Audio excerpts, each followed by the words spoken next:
Hello and welcome to a brand new episode of Democratic Newsroom, one of the most watched shows on television and digital. Everyone's been waiting for the first episode of this India Today show after Verdict 2024.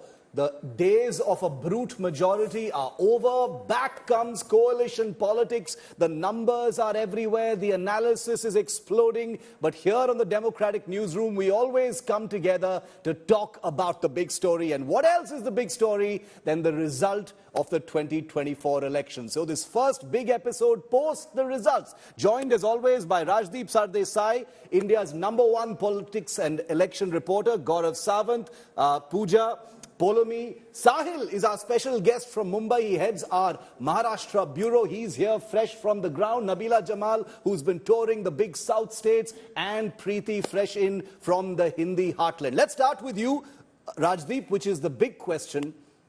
2024 verdict, what is the big message? Is there one big message? Thanks very much, Shiv. And before I get into the cut and thrust or the noise of a Democratic Newsroom debate, I want to say this right up front. This is the election that has humbled India. It has humbled the arrogant Neta. It has humbled the know-it-all pollsters. And most of all, particularly I want to say it on the Democratic Newsroom, it's humbled the hyper-partisan and cheerleading media. I do believe, and I'm including myself here, Shiv, we got carried away at times with the noise of the drumbeat, Aayega to Modi hi, and saw 2024 as a done deal months before even the election began. Yeah.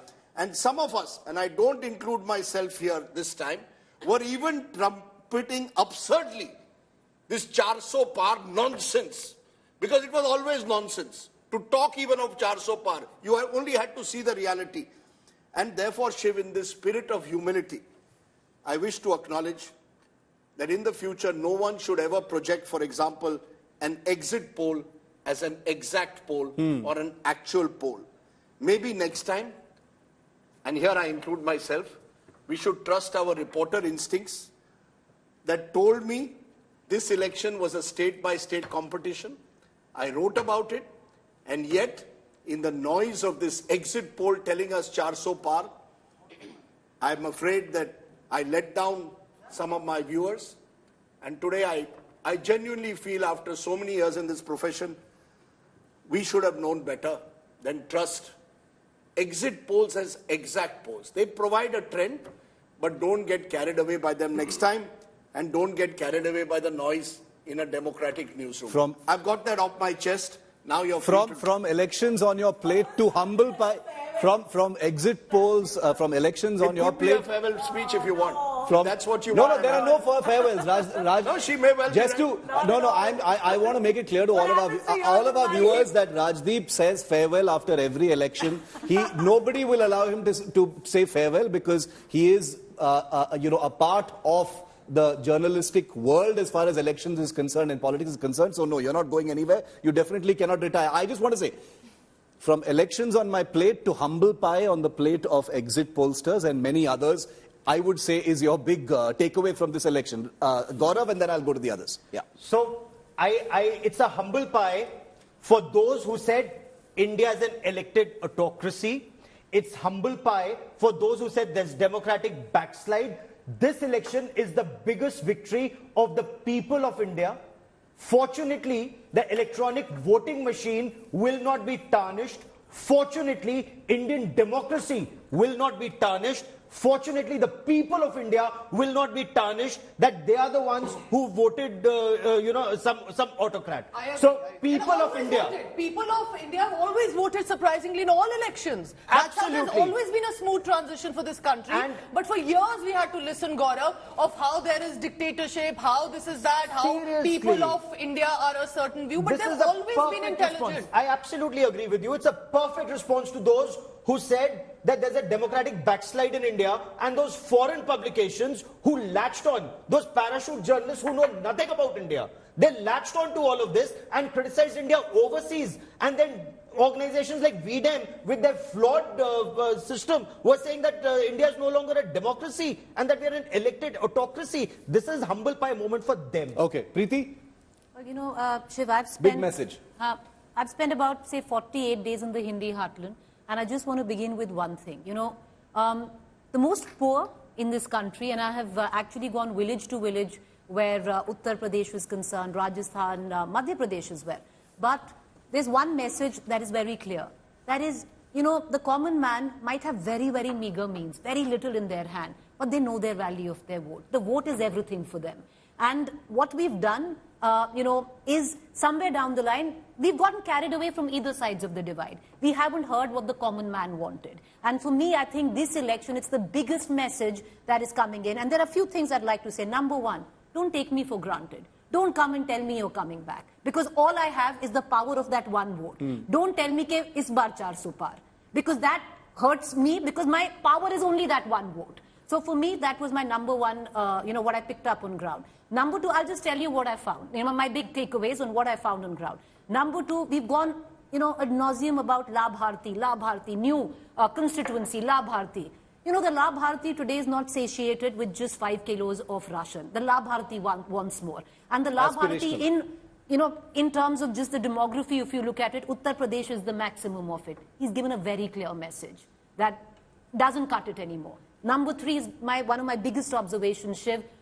We've always now, you know, earlier on we used to say the woman vote is important. Then we started, Mahila vote. Then we've started considering the woman vote as a monolith, that it votes in one direction. Modi's vote. No.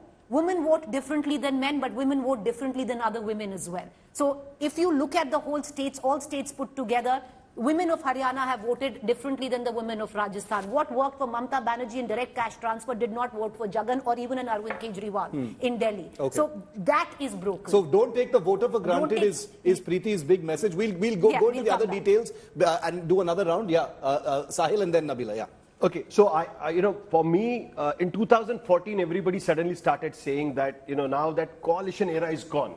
You know, the regional parties will shrink. You know, in 2024, when the exit polls came in, everybody started saying, okay, this is going to be the presidential format of the election. I think the people have shown that no. You know, the regional parties in a federal structure of India are important, and they keep the balance of power. And that is what is the biggest takeaway, according to me, in this election, because the regional parties had fought well against the might and strength of the BJP. Secondly, what Preeti said, you know, I will just take it 1 inch further. The Prime Minister kept saying that, you know, we are fighting against the corruption. The Prime Minister kept saying that the opposition carry forwards the people who are corrupt on their stage. But, you know, there is a saying, which I think Rajdeep used it a lot of time. Ye public hai sab janti hai. They realize that, no, you are doing which the same is a line that Rajdeep likes using very often. No, that's from a film. On air and on that's from a film called Roti with Rajesh Khanna. And I grew up on Rajesh Khanna. You use that line twice on your social media since the verdict had come out. So I must have used it 200 times in journalism over the years. Whenever I'm lost for a line, I turn to the public. And, you know, they are the Janta, the Janardhan. No, you know, they have made everyone eat humble pie, including Gaurav Sawant, including Rajdeep Sardesi. That line is absolutely correct. You know, the people actually saw through it. You know, when the Prime Minister makes a speech at Bhopal rally saying 70,000 crore irrigation scam, and immediately after 4 days, you're sharing a dais with Ajit Pawar in Maharashtra. You know, that has not gone down well with people. People like politics, but people don't like, you know, boosting your ego, saying that, okay, I broke 2 parties and brought back to power. People don't like that. That is another takeaway. And third most important takeaway is that do not take people for granted simply because you're transferring money to their account. Just do not say that because you have this massive government machinery providing free ration, giving a direct transfer money to the farmers does not mean that they are happy with it. You know, so don't go and say, coming up with a list, 80 crore लोगों को हमने ये बांटा है. No, people don't like it. People want to go further. Yeah. You know why? More than you have to understand that why you have to do this even after 10 years of your rule is because the people are still there in the poverty, and that's why you have to do this. That is where you start going wrong. And lastly, most importantly, I know you have to go further, but most importantly, you know, it is not enough. You know, you cannot say that I have such a big machinery of social media team. I can do the biggest marketing events. Does not mean that always it's liked by people. You know, it does not mean that it's liked by people, and that is the biggest step. And for journalists, basically, ask questions. Do not do the interviews, because interviews do not matter. go and ask the questions. If you do not ask the questions, that interview is not watched. I'm happy to give you extra time, Sahil, because you are a guest of honor and you should be on Democratic Newsroom more often, including all our other people from our other centers as well. This is an open invitation. Nabila, yes. National message, if you think there is any. For the national message, if I speak specifically of South India, I'd say for the BJP, the Kamal has blossomed. If I could speak on those lines, BJP has done far better in the southern parts of India than it ever has. So all their efforts that they push to try and make inroads into places like Kerala, though that many attempts, Prime Minister Modi visiting Kerala so many times has borne fruit. Ultimately, they have opened an account which never happened in history, all right? Then you have Karnataka. Despite the Congress government being in power, the BJP still managed to maintain 17 seats. It's a big number. Out of the 25, they've come down to 17 with the NDA alliance together with JDS. They managed 20. So that's 5 short. And Andhra and Telangana, where you travelled. Then you have Telangana, 4 seats to 10 or 11 that they've managed in Telangana, which is whopping. That's a massive jump. But here I would say that they managed to completely eat into the BRS's vote share, and I hear that the BRS has tacitly supported the BJP as well in a way. But what is the big message from that? Because I'll tell you, because they see Congress as a bigger threat and not the BJP, right? And Andhra Pradesh, we've seen a sweep. Ultimately, Chandrababu Naidu itself is a man who's aiding the NDA finally to form the government. The big takeaway that I see here is all that push and effort, the special push and effort that the BJP put in South India, somehow they kind of managed to, they lacked that kind of vision for North. They felt the North Indian bastion, North India itself is their bastion, that they had that vote bank irrespective, they're not going to move anywhere. And that Hindutva or Hindu nationalist rhetoric that they pushed in North India kind of saturated, but worked very well in the South. Yeah, In a way, I felt. Enough. Yeah, but it worked. Not enough. In Tamil Nadu, where they didn't open their account, they've still managed to increase their vote share. So in that sense, and two gateways to the south from Andhra and Telangana, where it was previously just Karnataka. I'll come to that in the second round. I don't want to go off the rails as far as just one state is concerned. But Shiv, I have a key takeaway. No, but basically, Nabila, you're saying that that north-south divide narrative that was put out, perhaps. The BJP was able to trample it a little bit. Ayodhya, one second. Ayodhya, the candidate in Ayodhya lost itself should tell you one thing, that North India was almost saturated with that Hindutva pitch. I'm going to come to Ram Raja in a moment. But South was very excited about the Ram Mandir. Andhra Pradesh was very excited about Ram Mandir. Telangana was very excited about Ram Mandir. My key takeaway is that every neta should know that you're only on the stage in a mass rally. It's your ground cadre that gets you the vote, that goes door to door to send across your message. There is a reason they won mammoth and all seats in Madhya Pradesh, because the leadership to the ground cadre were on the same page. There's a reason in Uttar Pradesh, and I sort of feel bad for the BJP also. I mean, you construct this huge mandir, you bring peace in Jammu and Kashmir, have a voter turnout, and yet you lose in Uttar Pradesh in Ayodhya. The reason was, my assessment and my understanding was, you took the ground cadre for granted, you think you made the mandir and you're done, while the India bloc went door to door, had a good candidate, they thought on political and caste calculations. Till the last day, India bloc leaders with their ground cadre were going to people with whatever messaging, while the BJP, primarily the NDA, thought we are done, we are sorted, they are ours. Know your cadre, know those people, listen to them, listen to the organizational structure that the BJP has been known for. People have voted for consensus. People have voted for consensus. Yeah, that is the biggest takeaway. Look, see, once one gets into the numbers, then it becomes a different discussion. I'm sure the episode 2 will be about that. I'm going to cancel your flight and keep you here, Sahil. But Poulomi, you traveled to many different states, east to west, from Gujarat to Bengal to UP to other places. So you know what Pooja is talking about, cadre and the mood from the ground. Is there a big message? Because there is an irony also at play here. On the one hand, this was a national election. On the other hand, it was not a national election. It was individual. Like Rajdeep said, it was a state-by-state, seat-by-seat kind of election. So is there a national message? Absolutely. I agree with that point which was made by Rajdeep, and Preeti also mentioned it as well, about not treating the country as one sort of a monolith, where you think that what works in Uttar Pradesh will work, the same sort of messaging will work in a West Bengal, or the same sort of messaging will work in a Maharashtra or in a Karnataka. It works very differently to treat the voter. One of the big messages, as has been said also on this forum, is don't take the voter for granted. Don't underestimate the voters' intelligence, that they're not watching what you're saying, that they're not taking in every bit of what you're saying and your narrative that you're trying to set, but there are real issues. They're dealing with real issues, and that is what they're looking for answers based on. So don't take the voter for granted. Don't take the entire country as some sort of a monolith, because what is a story when I go to a Kerala is completely different as opposed to the story when I go to a Gujarat. You treat it very differently. You see the issues are very different. Caste works somewhere, caste doesn't work somewhere. If you're looking at basically polarizing the voter on the basis of caste, religion, everything, it's not going to work everywhere. Yeah.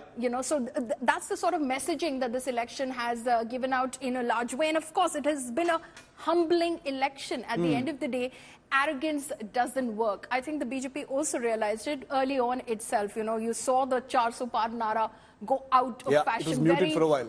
Very fast into the election, the couple of phases, and then you wouldn't hear of it, because they do realize that that is not something. One, of course, the fact that their own cadre sat back and said, Karna kya hai? 400 par to aa raha hai. So why should we even step out and work about it? And secondly, the voter doesn't like that. Okay. So the voters don't like arrogance. They don't like being taken for granted, says Poulomi, is the big message. Now I've given you all the luxury of having long answers. Now I want some khatakhat quick answers to use a viral phrase during this election. Rajdeep, best news for the BJP in this election and best news for the India Alliance. What is the best news for best news for the BJP in this election?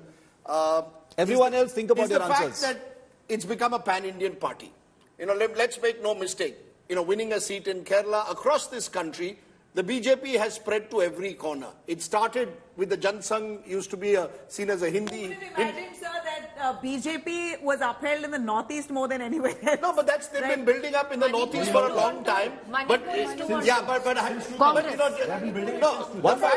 one, guys. The fact, madam, you have this, you're intervening. I could dispute your South India narrative very easily. The BJP piggybacked in a way. JDS helped the BJP in many ways in Karnataka. It would have been a much tougher fight otherwise in Karnataka. Okay, best news. In South Karnataka. But let's not go into that. BJP.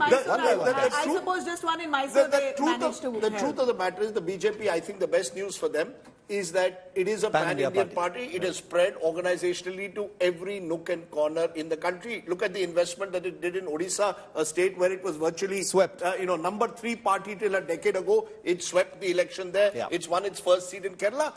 That's the good news for the BJP. You ask what's the best news for the India Alliance? I think the best news for the India Alliance is that it's proved, it's shown that there is nothing to stop anyone from winning an election if you show fight and spirit.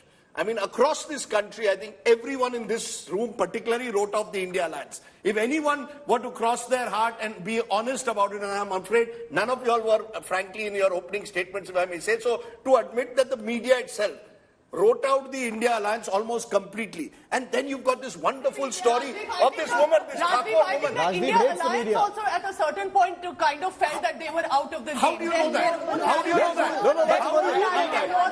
How do you know that? I have to control. Don't confuse the media with the politicians. My limited point viewers always tell me not to have crosstalk because everyone must be heard. Yes, all of you will get a chance, I promise. You see, the best news is, the fact is we have now a strong and robust opposition. That is what I think. In fact, this election in a strange way has... Opposition Zinda Hai was our line. Yeah, I think opposition Zinda Hai is important in a democracy. Very important. You will finally have a parliament that is not reduced to a notice board. In India, parliament in the last 10 years was reduced to a notice board, a rubber stamp. Okay. And that's the last. And hopefully, it will also result in an institutional pushback where courts will rediscover their spine, where institutional, where bodies like but most importantly, Gaurav, I'll come to you after Rajdeep finishes. Let me finish, you please speak. Point, sir. Okay, my point is, most importantly, I hope that the media will rediscover its spine. And that's the critical thing, because I think the message that the voter is sending is not just to have a strong, robust opposition in parliament, but for God's sake, when you're in a television studio, stop becoming drum beaters and do this Damru journalism. India today, Damru journalism. I have to say, India today has always had spine. Rajdeep is talking about the media. Shiv, by saying Samajwadi I think in my angry response, I got my response. Don't get so angry. No, sir. sir. My point is Telling the truth doesn't you're trouble. targeting your own profession. Why not? Because that's the truth. You are at the most senior position. Why not? You're targeting If I your don't, own why not? profession. Why should Guys, we show the mirror to everyone else? We should also look at the mirror ourselves. No, that does not mean that we should not be We talking don't about show. it. One So minute. what? No, So what? I think I'm saying the media is a large thing. It's not just India Today. For God's sake. India Today's spine has never been under question. I will say this on behalf of the newsroom, on behalf of everyone. Nobody in the media, and I agree with the larger point that Rajdeep makes, but as far as India Today is concerned, no network and no channel has shown as much spine as India Today has. Gaurav, best news for BJP? Then and we best also, news... but I also think we need a stronger backbone. But that's another matter. A much stronger backbone than we have. Sir, everyone could use a stronger backbone. That's a different thing. Absolutely. That's a Some people different need thing. to do more back exercises. India has a very strong backbone. Institutions in India work very well. We have a free media and we have a huge media in the length and breadth across our country. Now, this is the kind of narrative that foreign media picks up and lambs our country and calls us an elected autocracy and lambs our media. That's completely unfair. Best. Everybody was covered and everybody is covered in this country. Media, social media, digital media, television media, radio media, print. We're very vibrant media in our country. Point one. Yes, sir. Really? Yes. That's point one. Point two, best news as far as the BJP is concerned. After 10 years in power, they've come back to power with 240 seats with more than the entire opposition. That's you're saying is put the best together. news. That's the best news as far as the BJP is concerned. As far as the opposition is concerned, they came together, they stayed together. The fact that Rahul Gandhi's Bharat Jodo Yatra and Bharat Jodo Nyaya Yatra across the length and breadth of the country, it worked. It actually enthused him at a time when Rahul Gandhi also felt that he wasn't getting the kind of attention he should have got. So that has worked for the opposition. And the fact that Rahul Gandhi's Bharat Jodo Yatra and Nyaya Yatra was being covered shows media was covering everyone. Preeti. And by the way, I just wanted to say, the opposition has been strong and robust despite the lack of a level playing field. Despite a lack of a level playing field, every institution working to undermine the opposition, if it can still get these many seats, I only salute the voter. The only winner today is the voter of this country, which can vote a poor woman in Banaskantha in Gujarat who does crowdfunding and wins an election are a geo voter. So democracy is alive. I give no marks to studio anchors. I give all the marks to voters. Everyone's blood is up, guys. Everyone's blood is up. Preeti, you're saying one by one. One by one, नहीं तो 2 घंटे के लिए बैठेंगे. But I think, as journalists, the best is to look in and do the best job that you think is an honest job. I actually can say, Shivan, and you will agree, I did come back and say that the India bloc is making the NDA sweat like how. But what is the best thing for the Bharatiya Janata Party? I think the best thing for the BJP is that brand Modi is diminished but far from finished. He's still a huge factor and, a lot of things would be said, but he is still a huge factor. What is the best thing for the opposition, the alliance here? And I would think this is something they've grappled with, they didn't know how to come to grips with, was the communal polarizing factor. Now, I think this election has settled it, especially where the Hindi heartland is concerned. Look at Uttar Pradesh. We talk of Ayodhya, we can say Kamandal, outspoke Mandal. But I'll give you an example. Like, for example, Ayodhya. It wasn't, the Nara wasn't Ram Mandir. The Nara was Mathura Kashi par Ayodhya mein Pasi. It came down to the local factors on ground. So if in Ayodhya, where was supposed to be the Ram Mandir wave, you've had the Samajwadi Party. The other thing, and I will go out on a limb to say it, and correct me if I'm wrong, I think the Ram Mandir backfired for the BJP in Uttar Pradesh. Why I say that? Especially with the Dalits. Because this is a community, most of them can't even enter a temple. You cannot have, when you're campaigning for the Bharatiya Janata Party, instead of what you went to them the last time around, which was La Bharati, ke humne ijjat ghar diya, humne ration diya, let me finish, humne awas diya. Instead of saying all of that, the back of the car that you came in said, Jo Ram ko laaye hain, hum unko laayenge. It made the Dalits very nervous. And just one more fact. This is where the Dalits in Uttar Pradesh chose the constitution over the Ram Mandir, and it's resonated today. And that's the good news for the opposition. In the BJP era, there have been other caste groups who've also become priests. That never used to happen earlier, one. Secondly, when we talk of let's not do communal polarizing, I'm all for it. But what Uttar Pradesh showed was caste voting that also happened. So let's also understand, we don't want communal polarizing, that's fair. But Indian voter was encouraged to think on caste, and that also did happen. But that is because the caste which have not got their share in power will definitely come together and vote. And the silent vote has spoken this election. The silent vote has spoken this election. I mean, the question which you asked for, for the BJP, I think it's a good thing. Whenever in India, when one leader was projected beyond everything, when the Congress gave a slogan that Indira is India, the Congress was diminished. Congress was taught a lesson. Similarly, only Modi cannot carry BJP. You need the party structure. That's a reality check which has been given to the BJP. I think it's a good thing for the BJP, for any political party. Interesting. You're saying that's good news. So it'll force them to course correct. It's a good news for any political party which is part of the democratic system. And another good thing for the BJP is that it has this national presence which is still intact. So that's a good takeaway for the BJP despite ruling for 10 years. Now the good thing for the opposition is that they have realized that you play a role of opposition party. As an opposition party in a democratic process, people will trust you. And that has, for next 5 years, now their responsibility has increased because one way this election is for the opposition.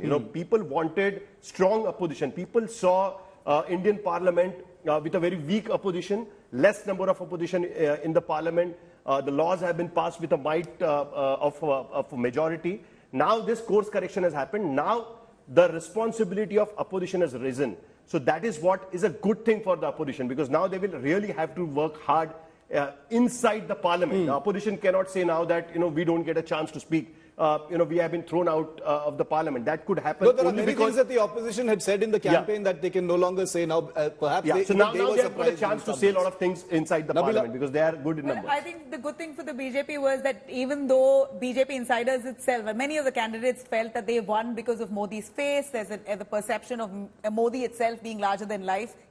Because of his popularity, a lot of the candidates won. I think the senior leadership of the BJP was very well aware right from the start that having alliances in every nook and corner is worth the effort. And that's what's now aided them. Today, if the BJP has come to power, it's thanks to their allies, not just the TDP and the JDU, but look at even Eknath Shinde's numbers are fairly good for them to contribute to NDA. LJP, who would have thought Chirag Paswan was such a big player right now for the BJP? 7 on 7 in Bihar, right? For them. 5 on 5. Sorry. So for the BJP, I think it's a humbling experience and a takeaway for them that you can't take anything for granted, and Modi is not the only face. You need to bring everyone together to take your party forward. Okay, and for the alliance? Same goes with the alliance as well.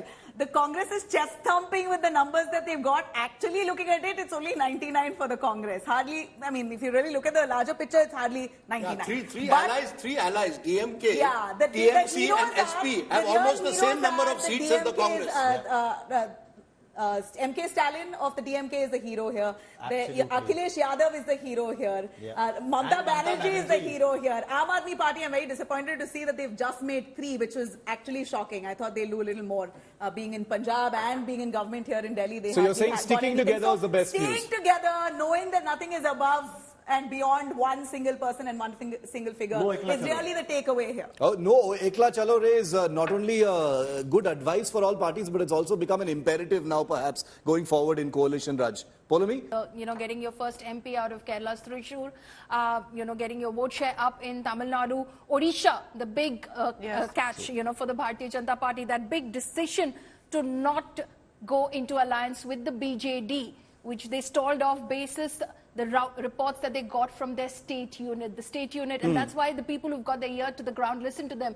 They listened to that unit and they decided, okay, let's not tie up, let's give it our own shot. And they're all set to form government in Odisha, and they've got their MPs from Odisha as well. It's a huge win for the BJP over there, a state that, I remember when in 2014, at the time of Mr. Amit Shah being national president, he had named Kerala, he had named Odisha, and he had named Bengal as the states that he wanted to make forays into. He's broken into all of those. He, at that time, and then, of course, he is Home Minister, he still continues to be a critical player for the Bharatiya Janata Party in terms of getting your candidate selection right as well. But that in itself is a different story. They've got their candidate selection wrong in many states as well. True. As far as the India bloc is concerned, I think they found the big takeaway for them must be the fact that, they manage to stick together as a coalition despite the narrative, despite everything in the media which said, oh, Mamata Banerjee has decided to go all by herself on 42 Lok Sabha seats. Bad news, they're falling apart. They're not going to get it right. But then they got their seat sharing arrangement right. And I think Mamata's decision to go all by herself and not split seats with either of the partners, with the left front or the Congress, was a very good decision eventually, because it's paying dividends for the India bloc right now. Just to add to that, on the same point that, as much as they did very well with allying with many small parties, just everywhere, left, right and center, BJP allied, I think what a big mistake was to pick candidates thinking that because of Modi, many of the candidates will win. But that didn't work. So a real... Which has worked in previous elections. Faces are very important. On the ground, if a person resonates with your leaders, when you'll lap up your votes. No, it's not now... It was not simply because of they felt that they'll win on the Modi factor. It was getting your caste calculation wrong. It was getting the wrong kind of advice also from your state units. Sahil can speak for Maharashtra. I can speak for Bengal as well. The disconnect. And Uttar Pradesh. The disconnect. And Uttar Pradesh. Sometimes you go into some kind of a bubble when you don't get the actual picture from people on the ground. When I said, that's what the power does to you. That's what the power does to you. If you've delivered on the big promises, so to say, for example, construct the Ram Mandir or abrogate Article 370, have peace, so to say, normalcy in the valley, any party would think, I've done my best, I'll leave it to the voter now to decide that I don't have to put in the effort that the opposition has to. After that, it's lost. Perhaps it's also a valid question to ask, aren't doing enough on the manifesto issues enough? That means till the last day, you still have to fight and go ahead. It's roti kapda makan. At the end of the day, it's roti kapda makan. All these issues we can talk and discuss within the media. Okay, 370 deliver, Ram Mandir delivered. You can do a huge event around it. But finally, it's roti kapda makan. It's that finally matters to the people, and when you go for the go for any kind of election, that's what is always the biggest takeaway. I mean, whenever any government has faltered on that, they have suffered a defeat. I compare a neighbor nation share. Look at how Pakistan elections went and look at how Indian elections went. No, why we have to go into Pakistan? We are talking about Indian elections. The reason is, despite being a billion people, you have a smooth elections and a smooth transition. Irrespective. Why don't you compare yourself with US? I mean, even with the US. Why Pakistan? Riots that took place. India has the BJP came up with the advertisements that there will be firecrackers in the Pakistan, despite that it didn't work. Voter, I hope, will recognize and continue. Neta has been humbled, voter king hai. Voter king है, but उसमें doubt ही नहीं था. उसमें केवल उन लोग को doubt था जो ईवीएम में भी डाउट देख रहे थे, इलेक्शन कमीशन में भी डाउट देख रहे थे, कोर्ट में भी डाउट देख रहे थे, क्योंकि उनको अपने आप में अपने वोटर ने उस समय कॉन्फिडेंस नहीं था. That was the problem. Now going to court saying EVMs in Andhra Pradesh were rigged. Indian voter was constantly demeaned by a certain system that kept saying, "Sharam nahi aati, communal hate hai, bigotry ko support karte." If you trust the Indian voter today, why didn't you trust the Indian voter in 2014? The voter in Ayodhya is being abused by a certain section. Let's understand that communal politics had its impact for a certain time. You have to go beyond it. They kept doing the same thing. And that's ultimately, as a journalist, what I'm looking forward to. I am looking forward to having a parliament finally, having great debates on parliament, not being ramrod where bills are concerned. As a journalist, that's the beauty. I'm looking at great debates. I'm looking at once again. Rajdeep has in fact written also saying that finally we're going to see debates in parliament, government listening to parliament and things like that. We might also have a deputy speaker. Okay, everyone's blood is up, everyone is screaming, but that's the nature of a vibrant democracy. With Modi 3.0, NDA 3.0, that's also become one thing of discussion. The first coalition government for Prime Minister Modi is a reality. The numbers, whichever way you dice it, the allies become power centers in this government. What is going to be different about Modi 3.0 beyond the obvious that it's a coalition government, beyond the obvious that certain things will not be able to be executed without the allies on board, etc. How do you see Modi 3.0 or NDA 3.0 being different? Very quickly, Shiv, first of all, I think anyone who thinks that Narendra Modi can't handle a coalition, they could well be surprised. One thing I've seen over Mr. Modi, he has this unique ability over the years to prove all his critics wrong. When he was in the 1990s a backroom boy in the BJP people thought he can never really be a mass leader. When he even became chief minister in 2001, most said, will Mr. Modi really be able to handle Gujarat's politics? The BJP had gone through a lot of turmoil in the late 90s between Shankar Singh Waghela and Keshubhai Patel. He remained in power for more than 12 years. Then when he was about to come to the center, people said, but will he really be able to make the transition from Gandhinagar to Delhi? Well, he did. Now they're saying, will he be able to make a transition into a coalition era? He well might. But I think he will have to govern India differently. And the beauty of this country, the magic of this country, the reason I love this country is because this country is a coalition. And if you don't recognize that, Janta aapko sikhayegi. And that's what they've told us. And I think therefore, for example, some of these fanciful ideas, single election, one nation, one election, or overnight demonetization karna without consulting any of your colleagues, all of this will have to take some full stop. This constant headline grabbing. Everything that must be there must have the headline with your photograph there, whether it's on a vaccine packet or a food packet. All of that, abhi thoda Naidu ka bhi photograph beech mein dalna padega, Nitish ji ka bhi dalna padega, sabka, ab aapko khud, aapka sabka saath, sabka vikas will lead to sabka vishwas. That's my view.